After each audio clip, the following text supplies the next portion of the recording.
Okay, so I guess, yeah, we are live. Hi everyone. Can you guys let us know in the comments that are we clearly audible and visible? Yes.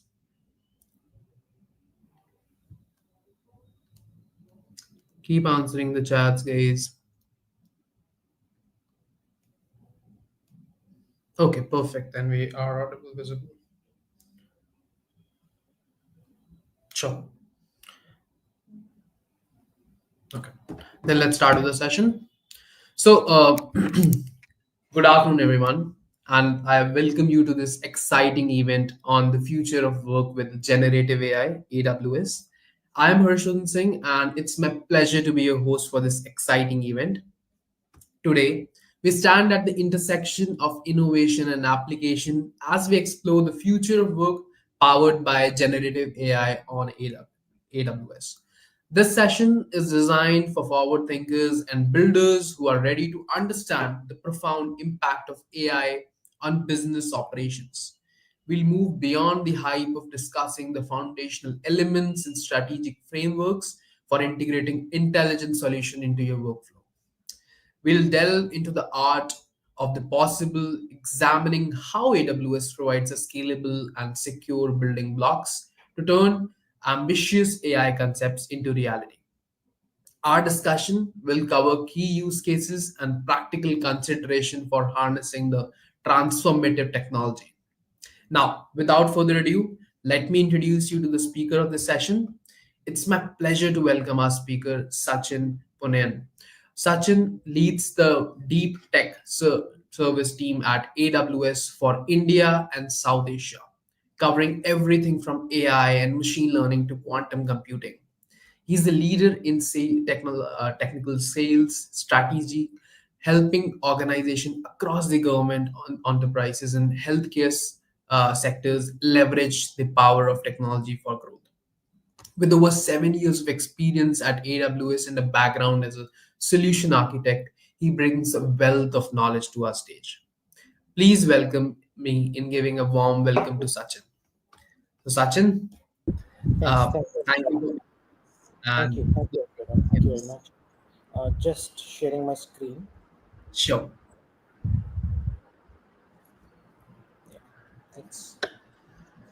Thanks. Okay. So, Yeah. thank you, Harshvardhan, and thanks for this platform and opportunity to share like how Gen AI actually is touching our lives or is changing our lives. Basically, how we are going to work differently in the Gen AI era. So I'll share some of the experiences, some of the use cases that we've been working on.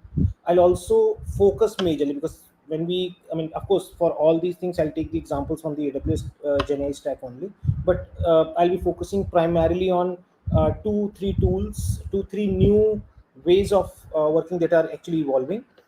So if we just start actually that we know that Gen AI hype has been there.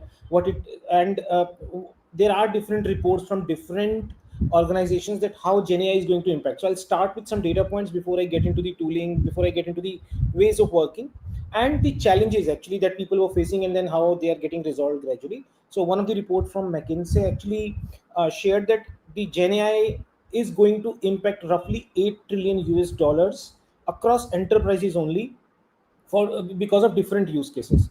And if you read that report in detail further, you will find that out of 8 trillion, 6 trillion is going to be around marketing, sales, software engineering. I'll just turn my pointer on as well. So it will be around these areas, and roughly 2 trillion around marketing and sales alone. But software engineering certainly is not going to be untouched because we'll be touching on this area as well. But effectively, the way we have been working, the way we have been thinking about the work is gradually changing, or rather I'll say that it has already started changing. We'll see how things are moving. So many models were released, have been released in last few months. Every 1 month 2 months we see that okay, there is a new model release which actually brings new capabilities. But are we able to use those models directly, or do we need something around them that actually brings those values? So we'll be touching on those aspects actually. Now, overall, on a high level, if you start looking at where Gen AI is touching, so you will see that all use cases, whatever people are talking about, they actually are falling in three buckets. Either they are improving productivity. We did talk about, okay, we can write our mails, we can write our documents very quickly, we can generate images very quickly, we can write software or we can write code very quickly. So eventually it is impacting productivity. It is impacting creativity and some level. So creativity, as you said, if see, I'm not a good artist, so if you ask me to draw something, I can't. I mean, my drawing is bad. But now if I have something in my mind that, okay, I have to convey some thought to my listener, then I can create those images, those arts very quickly. I can also bring structure my thoughts very quickly, so that adds to creativity as well. And it is also adding to quality customer experience, we are saying. So couple of examples I take from the customer experience quality improvement standpoint.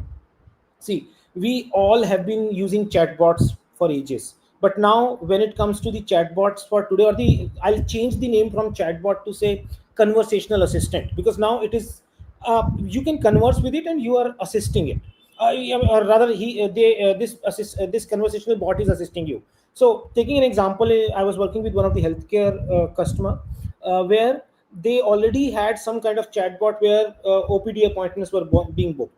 But now the requirement was that in the previous chatbot, there was like when you type something, it was taking predefined sentences or predefined intents. But now they wanted me that, okay, can on my WhatsApp, can I simply write and say that, okay, book an appointment with an orthopedic surgeon next week, later half, uh, maybe in North Delhi.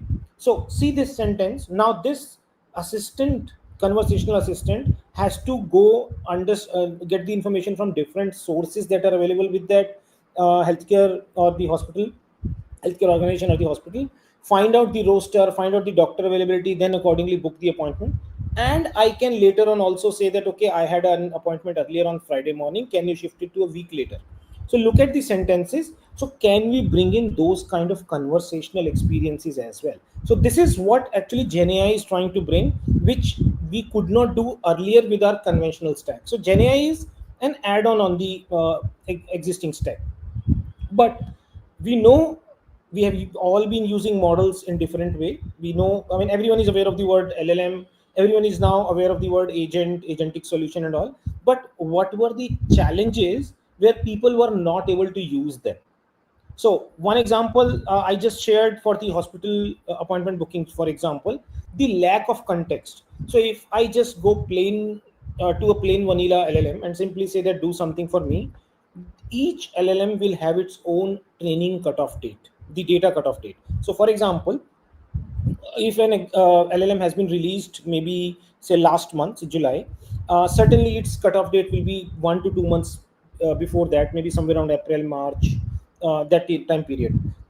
So it cannot answer on the immediate question. I cannot simply go and ask, okay, tell me what is the weather today, right, in Delhi, because it does not know what is the current weather. So it has to go to some external source and get more context and then answer your question. So that's where first lack was. Then second challenge actually came from security. So now we, okay, give it a secure, we give the context.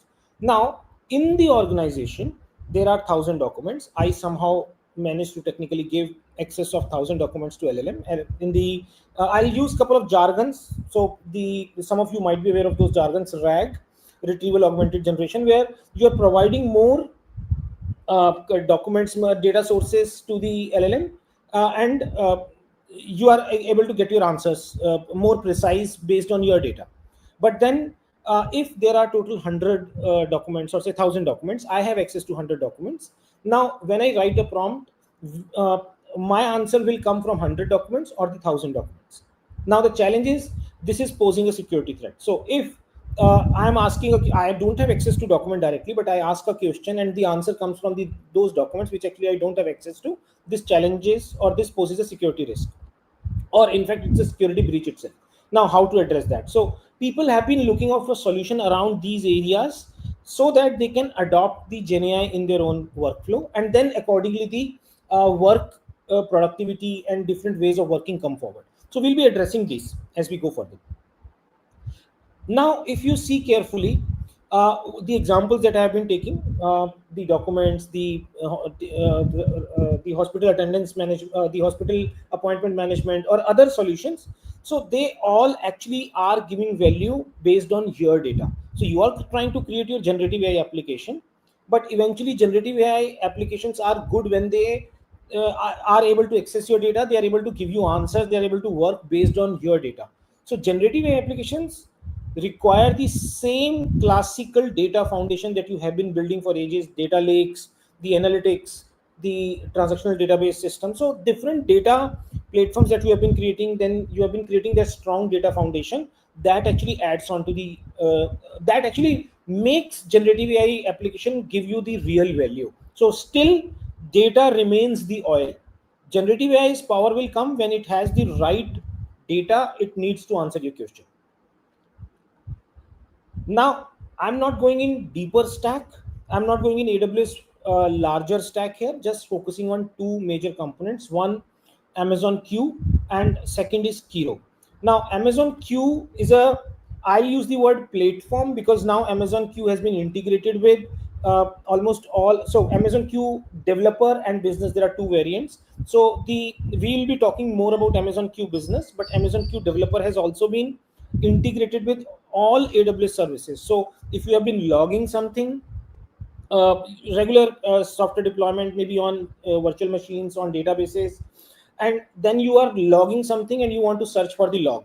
So earlier there were search mechanism, but now you can easily go and ask through Q, and Q will help you find. But we'll be focusing more on the business aspects, and on the development aspects we'll be focusing more on the Kiro side, because Q developer eventually is evolving or getting a better interface of working. Now, starting with Q business first. So, because our focus today is future of work, that's why focusing on these two services. Now, the very first ask, we have got huge amount of data.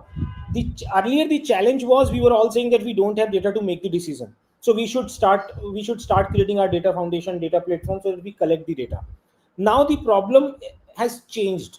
We all have learned that okay, how to create data platform. We have data lakes, we have data warehouses, we have lake houses, we have very complex data foundation system, we do have big data processing capabilities.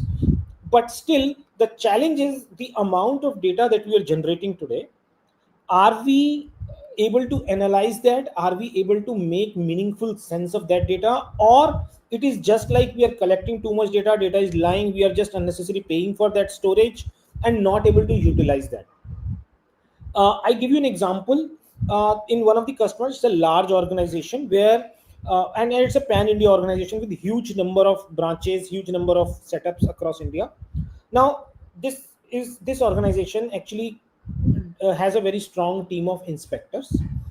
Inspectors, as we say, people who do inspections regularly on the plants, on different areas, different, and they try to find out that are the equipments working fine, or is there any anomaly, or other kind of challenges that they're facing, and then they write their inspection reports and then they upload. But now the challenge is strong set of inspectors across India on different plants, different manufacturing units, different shop floors. They are all doing inspection, but is any, I mean, earlier they had this gold mine, but still they were incurring too much on the operational cost, because if something goes down, then they have to go have the expense correct, get it corrected, downtime, everything.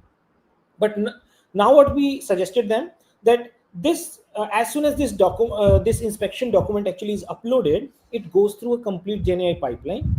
That document is interpreted by LLM based on their prompts, based on their information. Then relevant KPIs are extracted, relevant data points are extracted, they are updated in the database, and then eventually the dashboard is updated. Also, if something critical is found, the alert is generated. Now see, the data they had was, that was a gold mine, because manually inspections being done and being identified, but nobody was able to take the action, because reading so many documents and making sense of those documents, joining the relevance of those documents. Okay, one for burner or furnace have actually has got some kind of malfunctioning, or maybe some other equipment has got malfunctioning, joining the data points from these two sites, these two inspections actually was not so easy, or in fact people were not able to do. Now suddenly this gold mine of data has become I can simply call it like it was crude and we tried to convert it to petrol, because now they can make sense of this data. They have reduced their uh, default rate, and operational efficiency has gone very high. Now if you really want to access that amount of data, make analysis around that, you want to take action, you want to automate, this was one such example. So now huge number of customers already started using business. So I'm just sharing this slide, skipping fast, that what value that Q business is bringing. We'll see how it goes further, but you can see that globally how people have adopted it.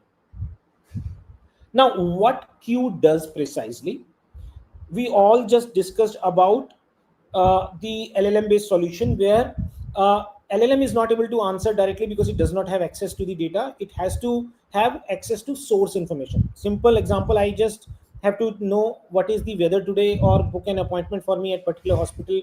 The hospital wants to create that kind of conventional system.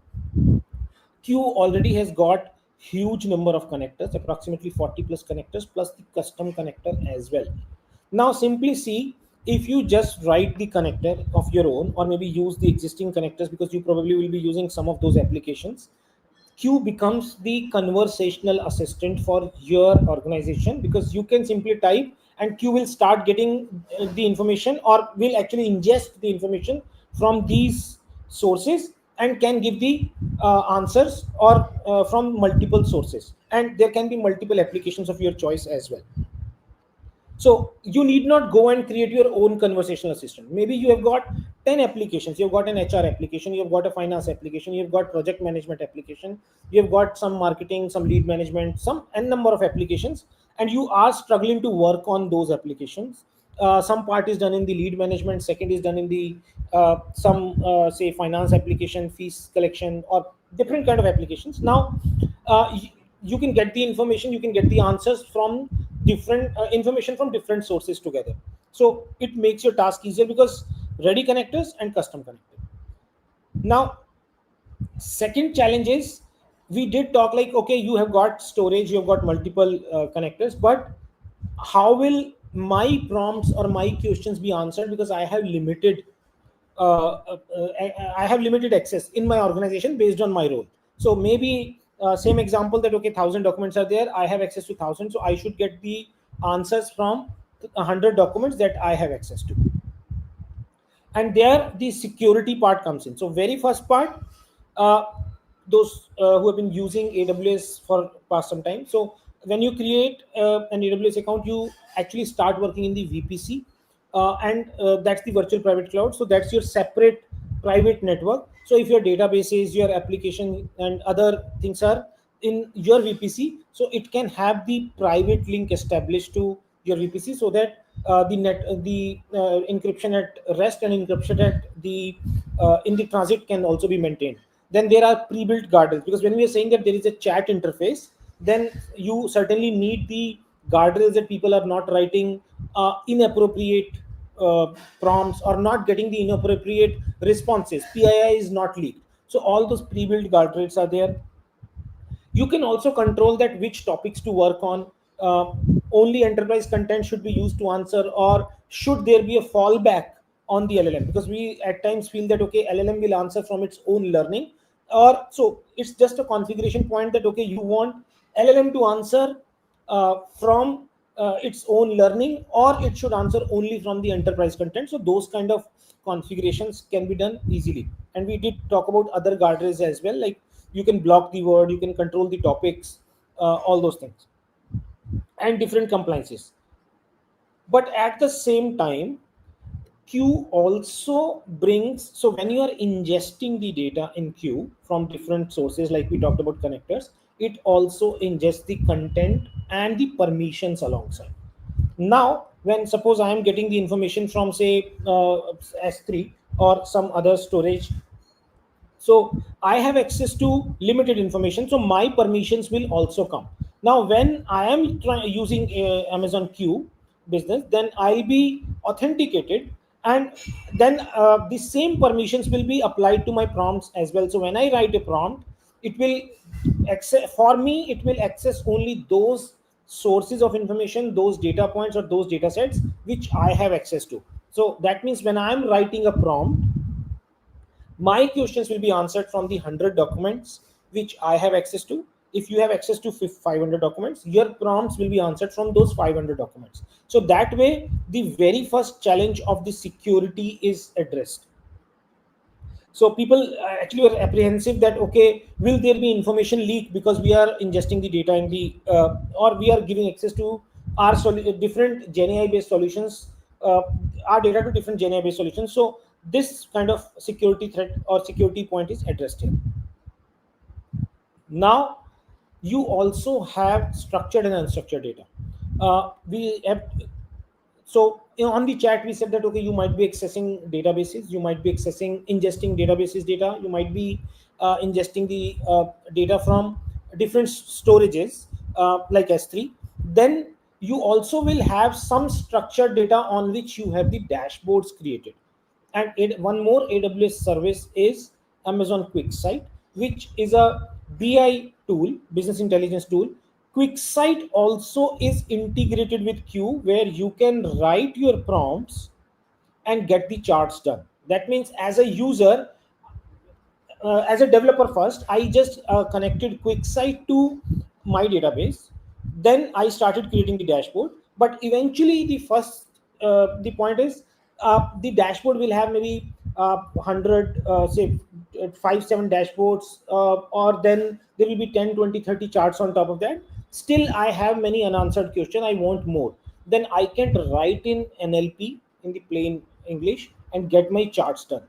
Next is Q Business is now integrated with QuickSight. That means when you are asking Q Business a question, it will get the information from the data sources that you have connected with. Plus, it will also get the structured chart and other information from QuickSight on based on the same prompt. So your structured and unstructured comes together. Now, if you see, I'm gradually step by step adding points. Now, suddenly, Amazon Q Business becomes the single interface or single window chat based conversational assistant on different sources for me to extract information. So far, I have discussed extraction. I'm just also checking if there are any questions around. No. Okay. So, Q Business became the single window for your conversation on multiple sources to extract information, get your answers. So you're not going to n number of tools now. But now let's move a little further. We all know, we just discussed that we are working on so many tools internally. For a software team, maybe they will be working on a project management tool. Then you say that, okay, I created the design doc, kept somewhere else, I created the codes, kept somewhere else. The marketing team is saying that, yes, I created the complete marketing plan, I created complete social media plan, and created different docs, different tools. The leads are being managed in a separate tool, and then you have got huge number of tools to work on. Now, just simply, Q Business also supports multiple actions. So when you are writing from the connector side, when we said you are getting the information, getting ingested, you are getting the answers, but now you can take the actions on those tools as well. It has got 50 predefined actions, but it also has got plugins that we are talking about, so that you can write, there are predefined plugins and you can write your own custom plugin as well. Now when you write custom plugin and you've got data from multiple sources, now see that one single conversational assistant, how it can automate multiple tools for you. So that's the power Q is trying to bring. And finally, I'm touching upon one more scenario, that eventually we said that from the connector, we are getting the data at central place, we are indexing it. But what is the gain of this index? Uh, Before I come back to this slide, I'll just uh, share a video that will give you the idea what I'm talking about. Employees often juggle various tools, spending more time searching for content than solving problems. Can you, Ashwin, can you hear the voice as well?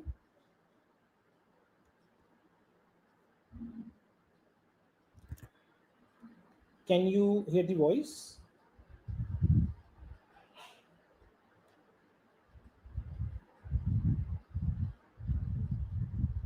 Yeah. So I'm just playing again. Employees often juggle various tools, spending more time searching for content than solving problems. While many software providers add generative AI features, these are often confined to their own apps, creating data silos that miss crucial context from other sources. The Amazon Q Cross-App Index securely unifies relevant content and context from over 40 software applications and data sources. Using this index, software vendors can create generative AI features directly in their applications or web pages that incorporate relevant context from other applications. For example, let's join a Zoom meeting with Leah, Lindsay, and Rocco. As the call begins, Zoom's AI companion assists by summarizing the meeting and answering in-meeting questions. Because this team chose to use the AI companion with the Amazon Q Cross-App Index, it not only summarizes the meeting, but automatically surfaces the Atlassian Jira ticket and Google document Leah references in the conversation. The Cross-App Index respects user-level permissions across connected apps, ensuring documents, messages, and data used in generated responses are based on what users can already access. Without leaving Zoom, the team quickly connects on the project status, finds relevant content, and makes an informed decision. Applications like Asana, Miro, Zoom, and PagerDuty are also using the index from Amazon Q Business to enhance their generative AI experiences. Enhance your generative AI features today with the Amazon Q Cross-App Index. Sure. Employees often juggle. So coming back to this, see, this is what the power of Q is. So if you see what we did, we connected with so many sources, we ingested and got one single index.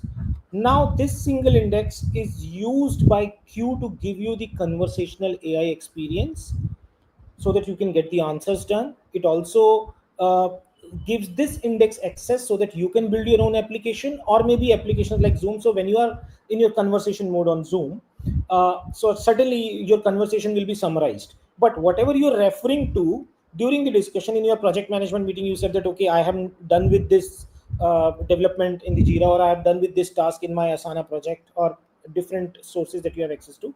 Now, whatever access these different people have in the call, based on their access, they can access in their chat bot or in their chat box or chat window separately the information that they are talking about, so that you need not go to multiple tools, search for that, okay, I'm talking about Jira, or I'm talking about some particular document in my folder, I'm talking about some particular project entry in my Asana, or many more tools. And then you can refer to them immediately. You can if access is allowed, you can share with them others, and this is all in the secured environment, only on the information that you have access to. So suddenly see that what level of power you can bring in. This is what we have all been seeing maybe in 10-15 years back in some kind of fiction movies, that okay, whatever I'm talking about is just accessible to me right at my exploration. So this is what is being made possible now with Gen AI, with Amazon Q Business.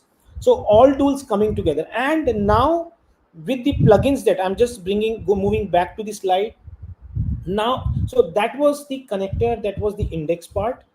Now adding plugins and actions on top of that, I can take the action.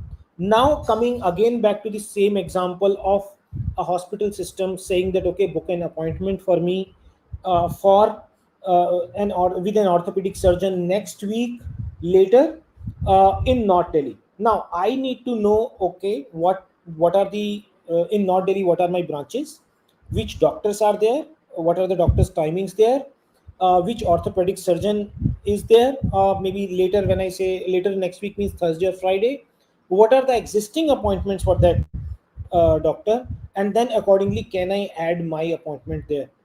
See, multiple systems it got access to, but just by writing one single prompt it is done.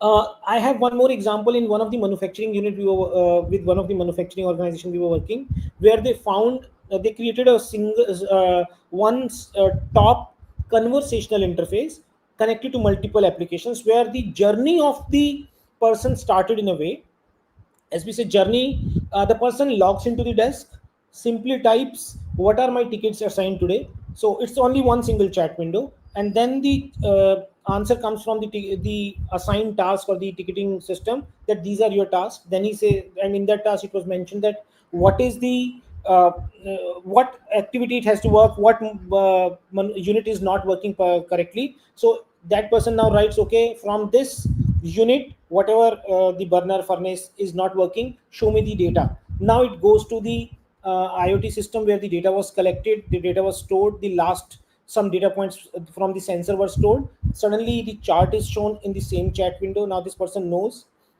Then this person says, okay, I have a doubt, I need to check the manual because it seems that the temperature is very high. Then it says that, okay, can you find the manual of this and what is the temperature, maximum temperature limit. Suddenly the answer comes from the manual, which actually is kept in the storage in the same chat window. Then this person says, okay, I have to make a visit to this furnace because he was sitting on his desk. He says that, okay, write to the person on the shop floor or some monitor on the shop floor that I am reaching. Now this system automatically finds that yes, on shop floor XYZ is available. We have sent an email and we have notified that. One single window and n number of activities done. So see what is the power of conversational interface and how the future work window is going to look like. Instead of having that overload that we were talking about of multiple tools, single conversational interface for n number of applications, and your productivity skyrocketing. So I'm just moving on to the next slides. Employee. And just, yeah. And then finally, adding on to that, you probably would have used multiple chat assistants where when you're typing something, you get some answer. Say for example, I'm taking a very common example, I'm planning an itinerary to visit some place, say Shimla, from Delhi. Now I say that give me an itinerary, but then it gives me some itinerary I wanted to organize. I say no, please add couple of more points that I want to visit, or maybe change the travel timings. I can start at early, I can start early morning, or maybe some other format I want to change my hotel, all those things. Eventually what happens, you spend some time refining the output, getting the output correctly, and then you end up in 10, 12, 15 prompts, and then you get the output correct. Now next time when I plan my itinerary, or next time when I plan some particular document that I'm writing, the format that I'm following, the approach that I'm following, I will have to write those 10, 12, 15 prompts again. Third time I'll have to do that again. So this prompt writing repetition also becomes a challenge, and every time customizing it, and then you are doing it and your team members are also doing it. There comes Q apps, where once you have written your conversation, you are already done providing multiple inputs, organizing your outputs. Simply you can ask Q to generate some lightweight apps from your conversation. So it will understand what inputs were provided, what were your expectation in the output format, and then the apps are created which actually take the inputs based on the conversation, maybe some file upload, some other connections, and then finally the output is generated. So these apps, and there may be multiple outputs, you're expecting multiple prompts, so there can be multiple output boxes as well here. So now when this application is done, you can publish this app. So you are not rewriting those prompts because you have already fine tuned it, and you can also share it with your team because once you have standardized it. So I know few people, for example, there are people who are building their design docs, people who are building their itineraries in the travel domain, people who are building their some marketing documents, people who are building different kind of RFP documents, different kind of other internal sections or documents or reports. They have created such kind of apps and have standardized. So standardized means now teams just input and they get the output in the proper format that they are expecting. So it has reduced their workload quite heavily. So taking the chat to the next level, where you're not chatting, just adding the inputs, and all the prompts, all the learning from your first refinement is adopted there. And if you start seeing the use cases, you'll see that there is no domain. It's a very small slide, so we cannot go everywhere, go into the every use case, every industry. But if you see every vertical, you have one or the other use case. So you're going to write some kind of sales script, you're going to create some kind of sales forecasting, Connection with the Amazon Q quick site helps out. You are generating the content for marketing, some level of sentiment analysis. In the product or engineering, you're creating different. In the engineering world, you're creating too much documentation. If the predefined templates are there, then writing those documents becomes very easy. So there are huge number of use cases, maybe any area. So for me, I easily define it by saying that, okay, whichever area you see is taking your time, that's your friction area. Can Q help out in that friction area? So that's how I identify the usability or the use case for Q in my domain. So before we move on to the second tool, I just want to see if there are any questions.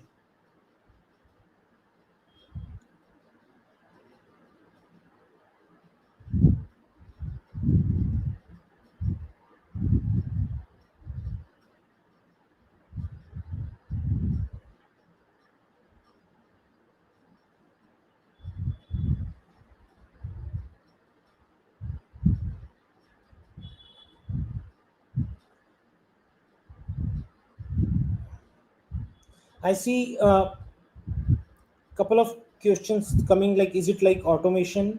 There are two three questions. So when we say, is it like automation, see, eventually, see what GenAI is trying to do. Whatever task you were doing and you had some decision making requirement, now you are passing on some minimal decision making to GenAI. So minimal, as I say, means consider, as on today, with the capabilities of the model, consider it as an intern or a junior employee that you want to give proper instruction to. So if you can give proper instruction, it can do the job for you. So same way, if you can create the proper instruction for Q, or you have got proper conversation on the basis of which proper uh, app can be created, then it can do the job. So certainly doing some level of automation for you of the tasks which could not be automated earlier. But at the same time, all this automation, all this decision making is dependent on your data. Models alone cannot do all the things. So you need to give it access to data in a secure manner. So this is the problem that Q business is solving, that it is helping you connect to large number of tools, collecting the data together so that your answer can be questions can be answered, decisions can be made very quickly. Is there any limitation on the prompts token size? No, there is no limitations on the on the number of prompts. There is one more. There was one more question, that is it free to use or paid for business? So if it has a paid plan, there is no free plan for Q, but it's a per user per month price. So there is no limit on number of prompts there. Uh, can it be used locally or privately? Yes, it, see, Q's primary model, as I say, that it is per user per month, so it has to be authenticated for, like, so there should be some authentication mechanism. So it's a in the I don't you want to use the word privately here, but in the authenticated environment, yes.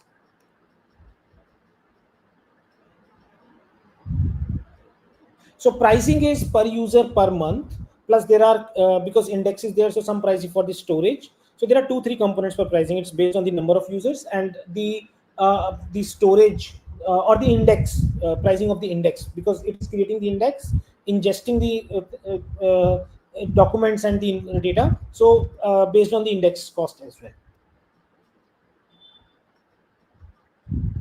There's a question on, like, use of Jira. So Jira is a project management tool. I think you can learn more about Jira from the web. Jira, like many other tools, Jira helps you manage. Jira is a project management tool in the easy world.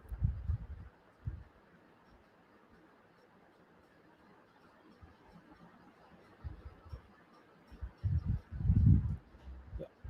So how to integrate our accounts and services like Zoom. See, that's what I shared. There is a list of connectors, and you can write your custom connector as well. There is a predefined list of plugins, but you can also write your own plugin as well. And when we say that index, so Zoom already is integrated, so you can configure Zoom so that you can use Q with Zoom. But if you want to create the same functionality that Zoom is giving, so that your application can leverage Amazon Q's index, so there is a well defined documentation how to make call to APIs of the index. So that's well documented.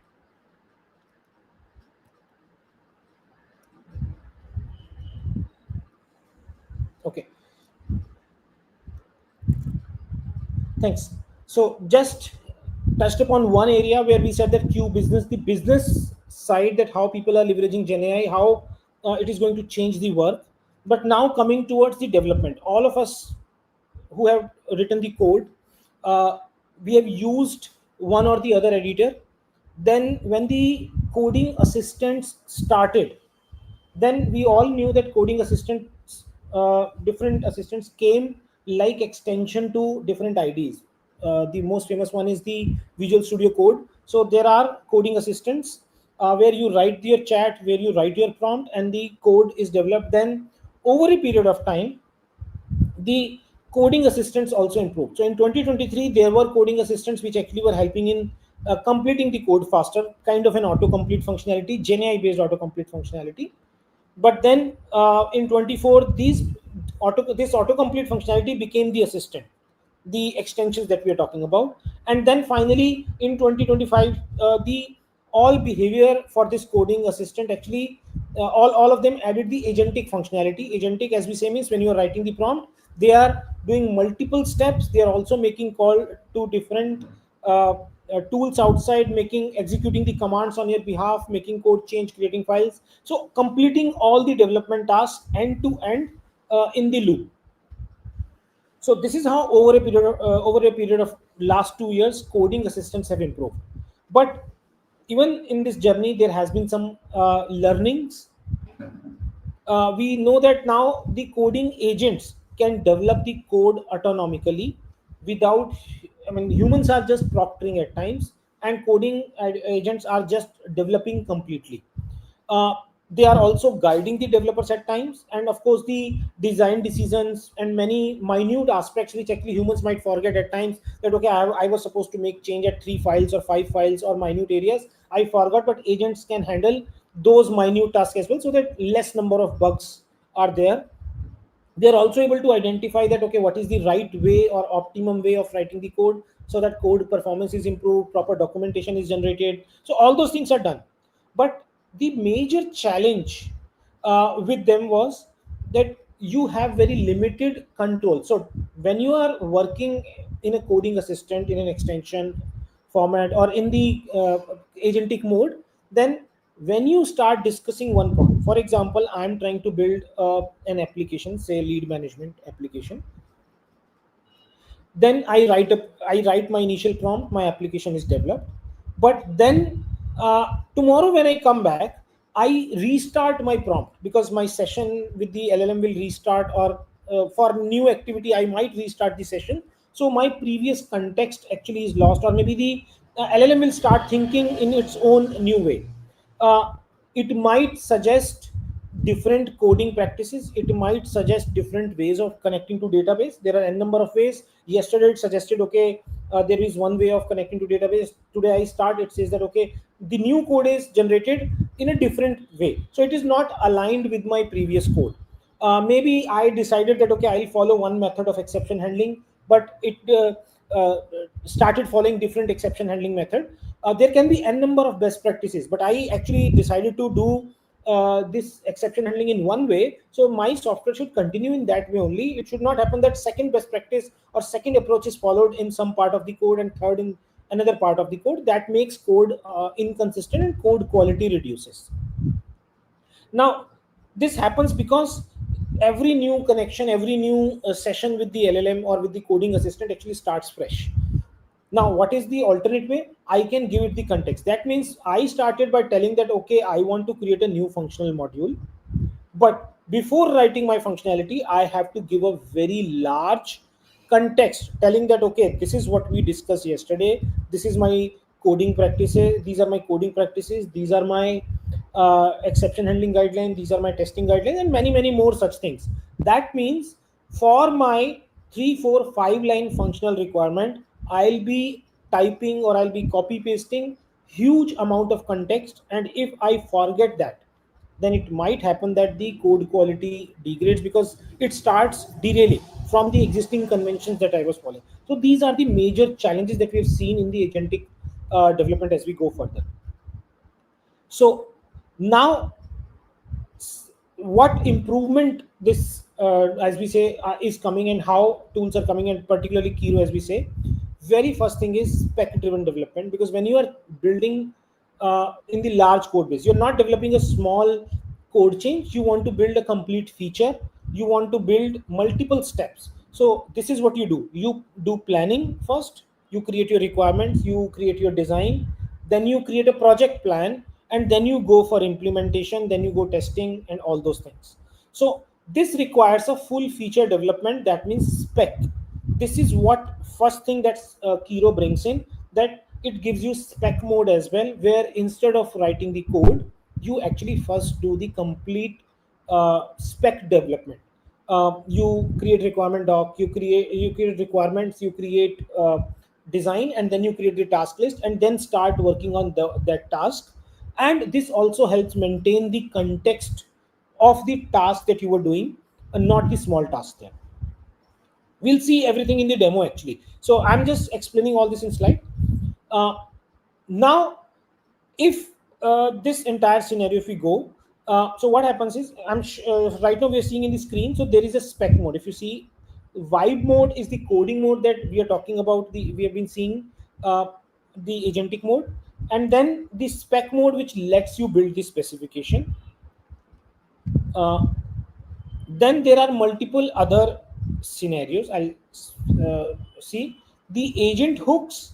Now, there are some cases which, some prompts which you continue to write. For example, I have developed my code, but maybe I forgot to add exceptions at place, I forgot to write the comment in a proper way.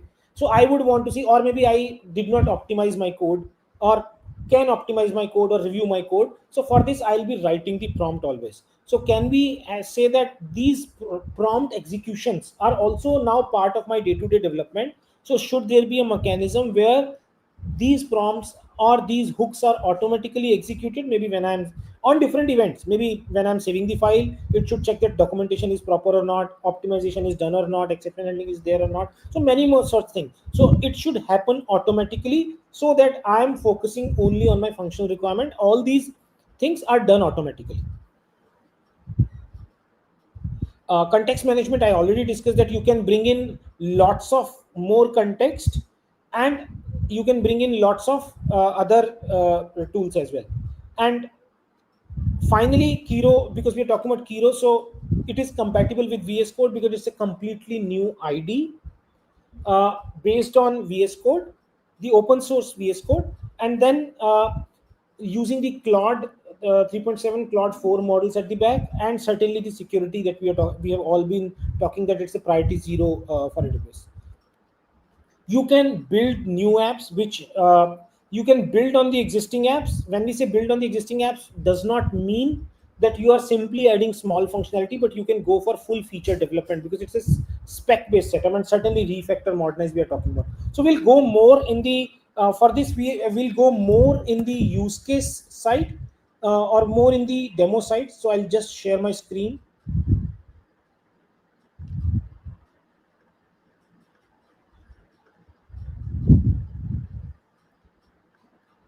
So this is Kiro, the ID. I'll just simply give the demo here. So if you see, vibe is the code mode that we were saying, where you can write the prompt. So Kiro is the ID that you see on screen. And when you open it, I've just opened the blank folder right now, done nothing. And on the spec side, you can plan. So I'll just simply give the idea that what spec is. So I'll explain things by the time it works.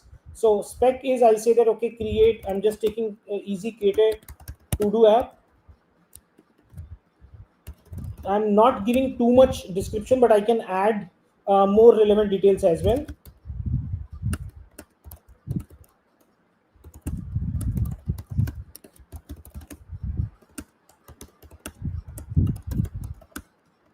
I'm just taking the smaller database right now, and I'm just saying that I'm in the spec mode, and just giving a very small prompt deliberately, so that we can start fast, but you can give more detail. But if you see on this side, it starts working. So by the time it says creating the spec, I'll just take you to the Kiro. So rest all is VS Code that we are seeing. It is Kiro that has got. So it started working on the spec. So if you see, Kiro has got its own menu, and where it is talking about spec. So I'm clicking here, just to give idea that when we click here, it's is working on requirement, design, and task list. So by the time it works on that, I'll just explain the other things. And what it is doing is it actually is creating, it has created a .kiro folder under that spec, and it has started creating. Now, after this spec development, so once it is done, after this spec development, next time when I say that I want to build a new feature, for example, I just use SQLite. So I want to change this SQLite to Postgres, or maybe I want to add few more features. So I can create a new spec that will add a new complete specification on top of that. So it has done development with the requirement. I can just discuss here. I can see that, okay, if my spec is not good or my requirement is not good, I can work and change it. For now, I'm just moving and saying that move to design phase. And by the time I open it here, so this is my requirement doc that it created. It already created the user story description because I had not given many requirements, so it had assumed you can give that. And if you see the overall user story, it gave that because I created a to-do app. So how to create new tasks, view tasks, mark tasks, completed, delete tasks. So it started creating the user story board. You can see it in the preview mode as well. Full doc in the preview mode. So see, it is actually trying to give full SDLC experience and more context to the model to work on. Because now when you ask model to build the application, model will have the requirement access, model will have the design access, model will have the task list, and you will be working on those task lists. And all those things are part of your code base so that they can be checked in together into the code base. That means your design, your requirement design, your task list, and your code all in the same version control repository.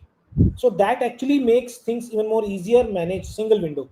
Now it actually created a design as well. We had not given many things, so it would have created a smaller one, but you can work on it by typing and asking it to modify the design what you want. So I'll just simply move to the implementation plan, and I just, by the time it works, I'll just simply open in the preview mode and see what it did. In the design mode, it said okay, it will create the Next.js front end. So it started creating the small diagram as well, because I did not specify too much detail, so it created a smaller one, but it can go in detail. Then it created the component wise interfaces, the modules that will be there. It created the data models that what should be there, the API schemas and error handling mechanism, testing strategy, everything. This is your project structure. So this is how the design level, this is created just without any conversation, much conversation. I can play around and say that, okay, no, this is not right. I want to improve. I want to add all those things. So those things can be worked on through chat. So by the time it is working on task list, so if you see here on the Kiro mode, so when you click on to do, see it shows you in the complete tab. Requirement, design, and task list. Now task list is also created. I'll just go to the task list, and if you see complete task list created, mapped to the requirements, and you can click here if you see mouse on the start task so that it can start building in the vibe mode. So the requirement part is done. You can also play or update the task list here by chatting on it, but your basic task list is done. Now second challenge when we are developing, see, we can all write code. I can start a new session and start writing code, or maybe click here on the start task. But the challenge is uh, what guidelines should it follow while writing the code, or every time what should it do. So that's where it comes, this agent steering part. So what we can do is we can simply say that generate agent steering. It will create by default 3 docs: product, like what the product is all about, so that when the code is being written, product context is always there. The structure, how the code is structured, and the tech stack, so that it does not deviate. But maybe you want to add later on testing guideline. So it started creating product and other things. So if I say that testing guideline, it will create the testing guideline as well. So right now it is working on the product, tech, and structure. So this is what it created for the product, because right now no code has been developed. It's an early stage thing. So very small product structure. The overall tech stack, how it will be installed, all those things, and then it will come up with the product structure as well. It's working on that. So overall, the steering docs will be used. See, when it started creating tech, if you see, it started using other docs as well. So when I write a prompt, it will automatically include these steering docs in the work. I can go and refine it as well. So if I just go, because task testing guideline I created later, I'm just clicking refine. See, as soon as it started creating testing guideline, it automatically included these docs. So you are not mentioning the context. Whatever prompt you're writing, it will take these steering docs. You can in fact customize by telling that when to use these steering docs. You can go to that level. But point is, your context is completely set and you are majorly focusing on your functional requirement, and code quality will remain good. Now, next is, so why by the time it works, see, it included the testing guideline as well. You can modify it. While I'm working on this, I want to see that whenever I'm writing a code, it should have, it should check that my code is updated, because I changed the code, documentation should be updated. So an example, this is the prompt. When I say that update the code, you can refine this prompt as well, or maybe you can write your own prompt. I have written that, okay, write my test cases, review my test cases, execute my test cases. Many more things I have created as a hook in different scenarios, different projects. But when I click here,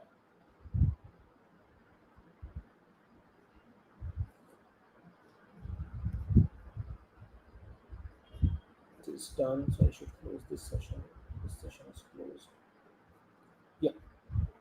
So this hook is created. Now in this hook, if you see, when should this be executed? File created, file saved, file deleted, or manual. So let me put manual for now and done. So this is my documentation sync hook created. Now what will happen whenever I will press this, it will just run this prompt and my documentation will be in sync. So all those things which actually you were writing in the prompts, you were forgetting, now you won't. And it actually organizes the Gen AI based development easier.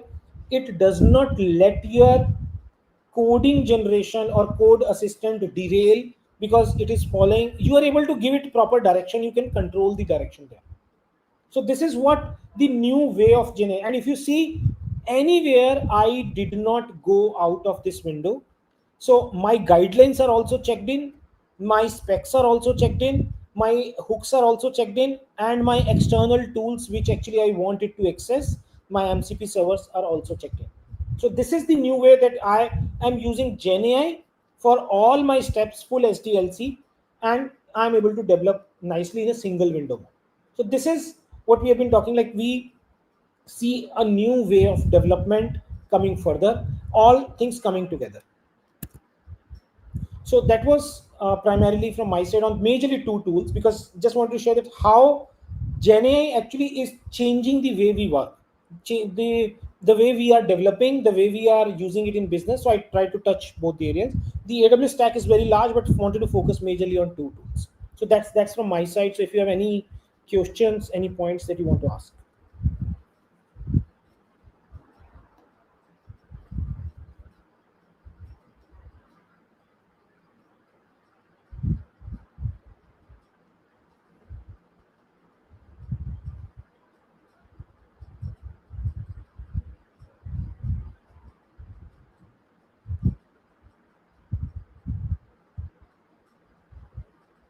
So some questions, as I see read here is, Kiro is free or paid. So Kiro is paid. You can register it with your maybe your own personal social media IDs like Gmail ID or GitHub ID or those kind of social media IDs. And Kiro has got a free tier as well. First 14 days you get more requests, but thereafter it's a free mode, like 50 kind of requests per month free.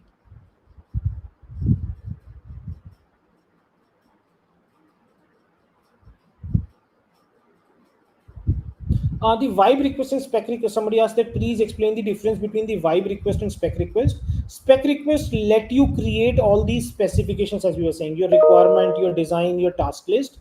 They are more specialized agents for those steps of SDLC.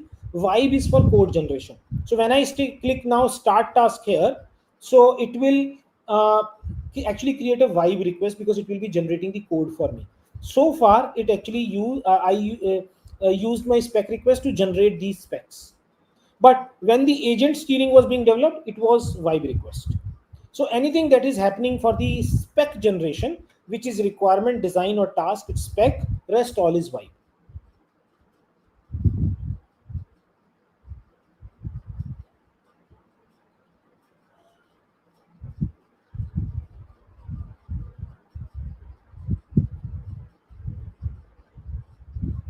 There is a question that can Kiro connect with Jira or GitHub? Yes, GitHub it has already connected. So if you see, it's there. I mean, it can connect to Git based source control. It's GitHub or GitLab or any other you have.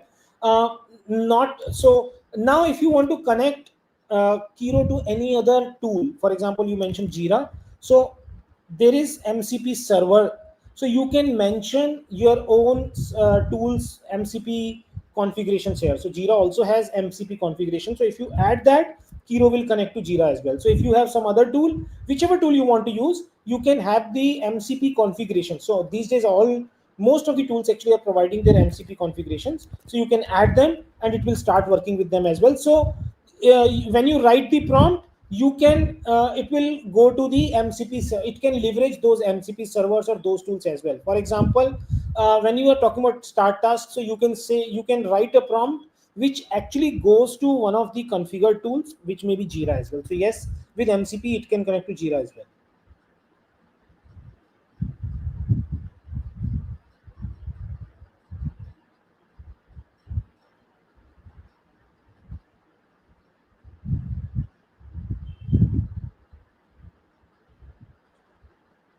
So you can build any. So there is a question that can this be used to create agents? It is able to create the. I mean, it is able to generate the code for you. Now you can use the. You can generate any kind of code. In fact, on this side, see, I have not touched upon many agentic capabilities which actually many other tools also have. But if you see, you can have large number of contexts here. So if I say that you can add the context for file, your entire code base code. Now there is one thing called URL. For example, I'm referring to, I just did a Google search, I found some article, I found that okay, this is how things have to be implemented. Now how will I ask Kiro that use that URL? I'll simply say URL and paste that URL here. Kiro will refer to that URL and will start building based on that URL. So anything that mentioned there, so you need not worry, you can just simply mention URL. So there are different ways. You can also have the image. So maybe you have taken the screenshot, you have just uh, some image or something, you can just simply add the image here as well.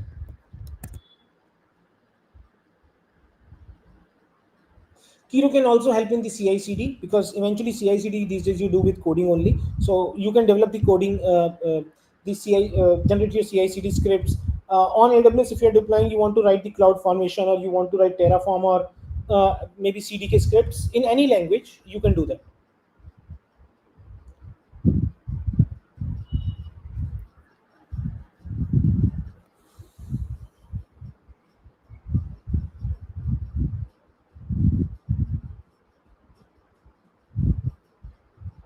Yeah. So that's from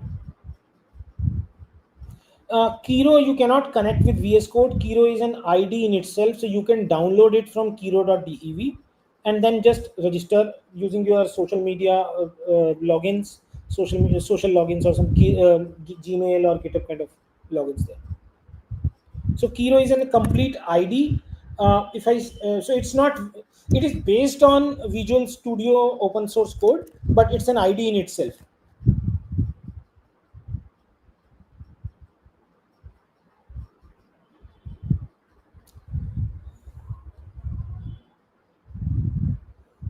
So guys, that was from my side on two major tools. Now and how the work environment is changing, how development is changing, how business activities are being evolved. So that was from my side. Thank you very much.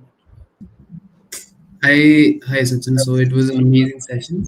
Again, I saw a question that was very interesting and I wanted to ask that someone asked that how is it different from cursor? So if you could elaborate on that. See, this spec driven development that we talked about, is very specific to Kiro as on date.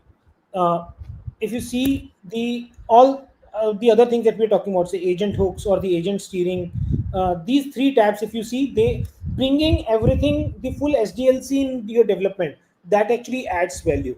Because if you see overall, I on this right hand side chat in my web vibe mode, I can write the prompt and I can start working. But now the challenge is, whatever model you can choose the model here, I'm using Claude 4, you can use Claude 3.7 or 4. But when I start coding, I am doing coding today, so it will suggest me, I'll follow some best practices, I'll do that.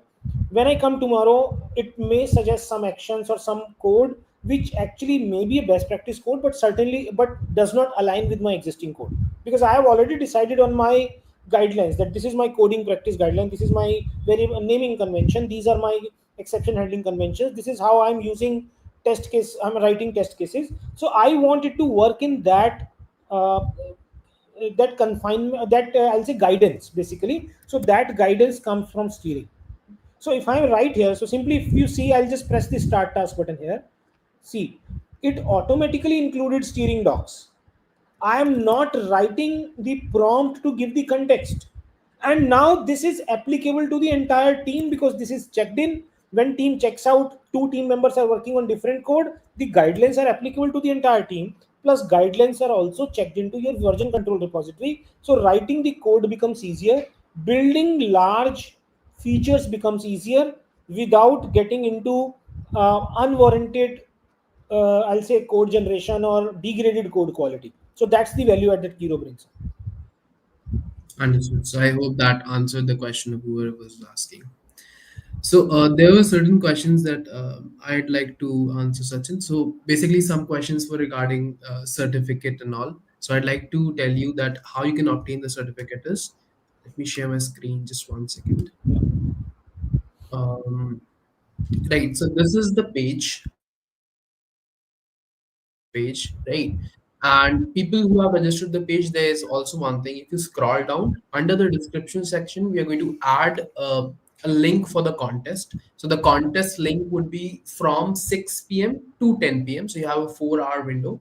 In that, you have to answer 10 MCQ kind of questions that were asked and were discussed by Sachin today in today's session. It's basically just questions based on that. So once you give the solutions for that, top selected candidates are going to be given goodies by AWS. So I hope you guys attempt that fairly. And within the subscription as well, you're going to add the YouTube link. So in case you want to revisit whatever what was discussed today by Sachin and me, we can revisit that again. So again, to brief and sum it up, from 6 to 10, you have a contest going on, and the contest would be added in the description section of this very page. And while doing that, some selected special candidates are going to get the goodies of AWS, right? And you're going to get the recordings in that page. With that, I'd like to thank Sachin for this amazing session that he took today, and it was very informative.